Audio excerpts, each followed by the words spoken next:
کوئی جزیرہ تھا، وہاں کا سیاسی نظم یہ تھا کہ سال کی آخری تاریخ کو جو ان کا موجودہ بادشاہ ہوتا اس کو جنگل میں چھوڑتے اور نیا بادشاہ لینے کے لیے وہ ساحل پہ آ جاتے۔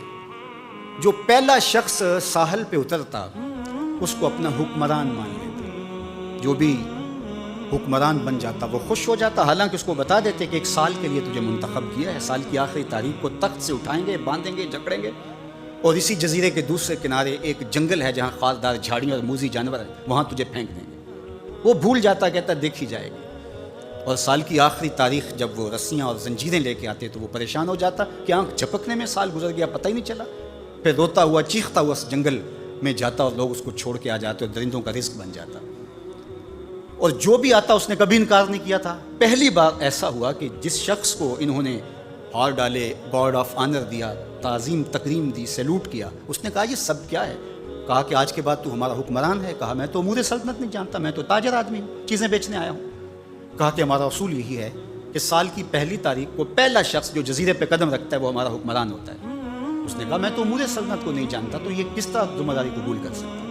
انہوں نے کہا کہ تمہیں کرنا ہوگی، اس کے علاوہ کوئی راستہ نہیں ہے، ہمارا یہ قانون ہے، ضابطہ ہے، اور یہ بھی بتا دیں کہ سال کی آخری تاریخ کو تجھے اسی جنگل کے دوسرے کنارے چھوڑائیں گے جہاں موذی جانوروں کا رین بسیرا ہے۔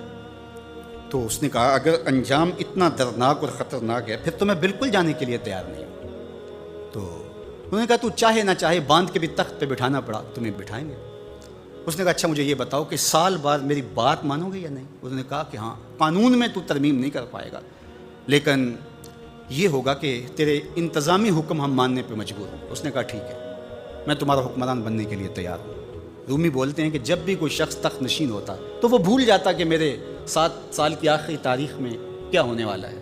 وہ عیش و عشرت کرتا اور یوں وقت گزارتا، سال کی آخری تاریخ آنکھ جھپکنے میں آ جاتی۔ لیکن یہ پہلا شخص تھا، تخت نشین ہوتے اس نے پہلا حکم نامہ جاری یہ کیا کہ کمانڈوز بلائے جائیں۔ بلائے گئے، کہا اس جنگل میں چلے جاؤ جہاں تم بادشاہوں کو پھینک کے آتے ہو اور وہاں کے موذی جانور کاٹ ڈالو۔ پھر بلدیہ کے ملازمین بلائے، کہا جاؤ جا کے وہاں کی جھاڑیاں کاٹو۔ پھر معمار بلائے، کہا جا کے وہاں محل تیار کرو۔ کچھ لوگوں کو بلایا، کہا جا کے وہاں پھول لگاؤ، پھلدار درخت لگاؤ، سایہ دار شجر لگاؤ۔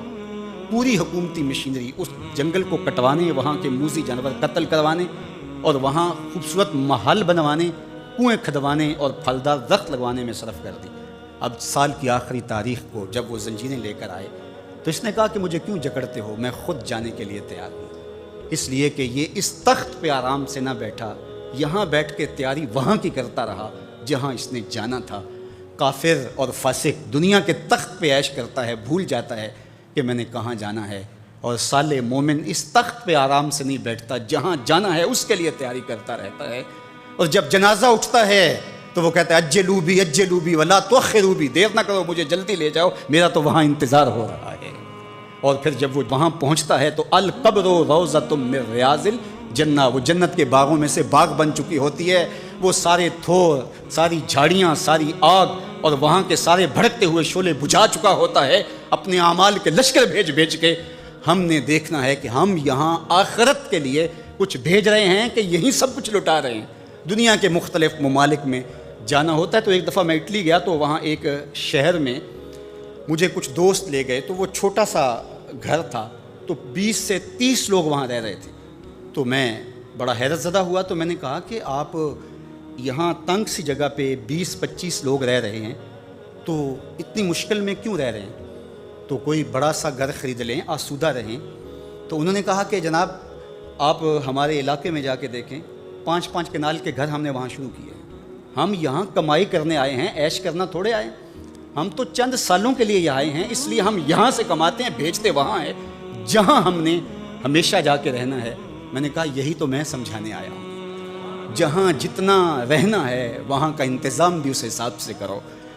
حضور نے فرمایا کن فی الدنیا کانک غریب او عابر السبیل، دنیا میں ایسے رہو جس طرح مسافر اجنبی رہتا ہے۔ دنیا پر جینا لگا کے بیٹھ جاؤ، چند دن کے لیے آئے ہو، یہ آخرت کی کھیتی ہے، دارالعمل ہے، وہ آخر دار الجزا ہے۔